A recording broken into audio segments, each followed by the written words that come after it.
Hella fellas.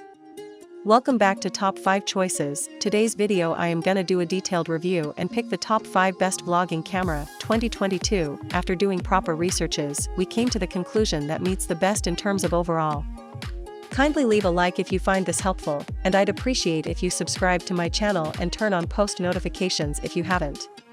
We will be also providing affiliates link to purchase from Amazon. Kindly use to for best offers and purchase from anywhere in the world.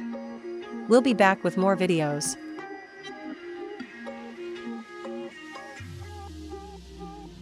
The DJI Osmo Pocket is the camera gimbal you'll be able to take anywhere and actually want to take anywhere thanks to its tiny size and superb video quality.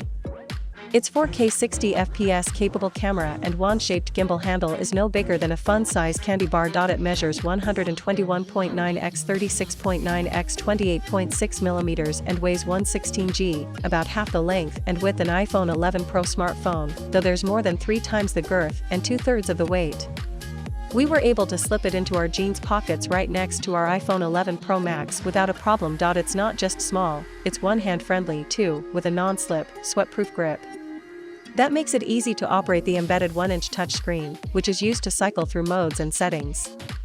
In effect, we found it to be more mobile than the also likable DJI Osmo Mobile 3, even with the Mobile 3's new collapsible feature. It's almost a miniaturized version of the DJI Osmo 2. And unlike the phone-powered DJI Osmo Mobile 3, this gimbal won't hog your precious smartphone. It comes with a dedicated camera mounted on top. You can attach your phone for a bigger viewfinder, or rely on the small 1-inch screen that's built into the gimbal handle. It's good enough to frame shots and cycle through some menus and controls, but not all of the settings found on the smartphone app appear on this square 1-inch screen. The DJI Osmo Mobile comes with a case, which we were skeptical of at first. Usually when a company mentions a case for a cool miniaturized product, especially gimbals, it means it's going to make the device 3 or 4 times the size and not nearly as pocket-friendly. Luckily, the form-fitting protective shell for the Osmo Pocket remains svelte. It still fits into our pocket. You're going to really want to use the case too. If there's one major issue with the Osmo Pocket design, it's that it's nowhere near as durable as a GoPro, which can survive your rough and tumble life. Or maybe you're not active and just drop stuff often. That's a no-go with the DJI's smallest gimbal. The Osmo Pocket feels solid on the outside, but beneath the camera hinges are sophisticated motors that need to be protected from bumps, drops, and water. We couldn't get a full range of motion with our first review unit, and it wouldn't calibrate. We may have jostled it too much. A new unit fixed the problem completely, and we DJI said it did fix the rare issue of our first Osmo Pocket review unit.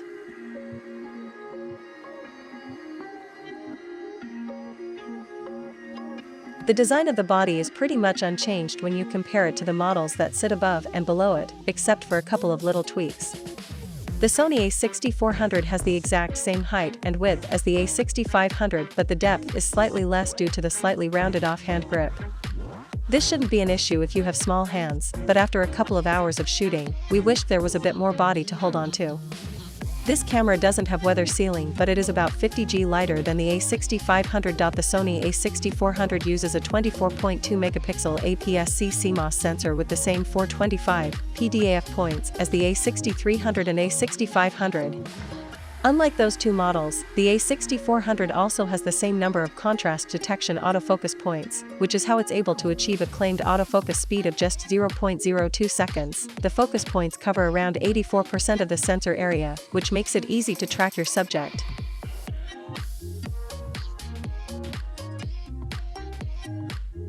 The Sony RX107 is the company's latest pocketable 1-sensor compact. It uses the same 24 to 200 mm equivalent f2.8-4.5 lens as its predecessor, but features a more capable, easier-to-use autofocus system. This comes in addition to the already impressive capabilities we saw in the Mark 6, including very fast continuous shooting and high-quality 4K video capture. And, for the first time in the series, the Mark 7 has a mic socket for improved audio recording. The Mark 7 can shoot at up to 20 frames per second with no viewfinder blackout, specs that are a match for the company's flagship A9 Sports camera. And it's this capability, along with the enhanced AF, that prompts Sony to talk about the power of an A9 in your pocket. To be clear though, it does not share its hardware with that model. 20MP1 type stacked CMOS sensor with phase detection and built-in drone 24 to 200mm equivalent f2.8-4.5 zoom. 20 frames per second continuous shooting with full autofocus and auto exposure, and no blackout. 7 frame, 90 frames per second single burst mode retractable 2.36mm.EVF with 0.59x equivalent magnification. 3 touchscreen LCD, flips up 180 degrees or down by 90 degrees, oversampled UHD 4K video, up to 5-minute clips in standard temperature mode, combined lens and digital active stabilization mode in video. High-speed video at up to 1000 frames per second. Intervalometer Wi-Fi with Bluetooth and NFC. The camera sports a tilting LCD, 3 inches in size with a crisp 921K resolution and support for touch control. It's mounted on a hinge, so you can tilt it up or down to get shots from more interesting angles, or point the LCD forward to shoot selfies and vlogs. Touch input works well. You can tap the screen to select a focus point or subject for tracking when capturing images or video. But there are limitations. You can't navigate menus via touch, nor can you use the screen as a touch control for focus when using the EVF. Some of Sony's competitors, including rival Canon with its G5 and G7 compact camera series, include this feature, often referred to as touchpad autofocus. The RX100 feels a bit more pro thanks to the inclusion of an eye-level viewfinder. The EM5 Mark III is lighter than its predecessor, and yet its weather-sealed construction means it's dust, splash and freeze-proof.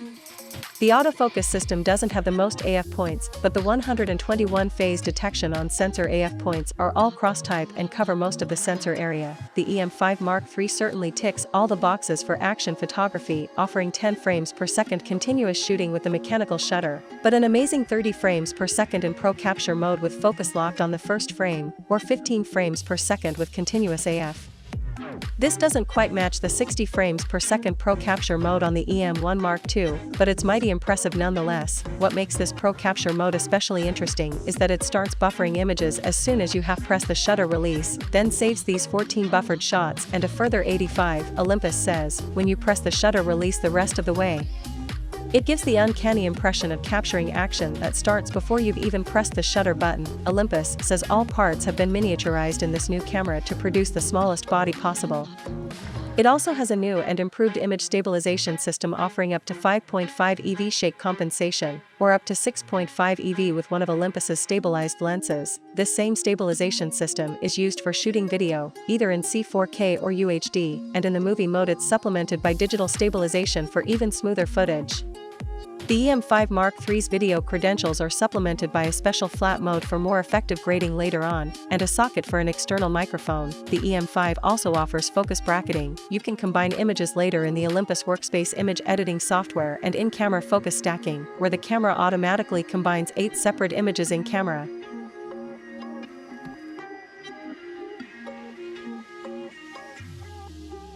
The Fujifilm X-T200 is a mid-range SLR-styled mirrorless camera with a 24-megapixel sensor, 4K video recording, 3-way tilting touchscreen, electronic viewfinder and Bluetooth connectivity.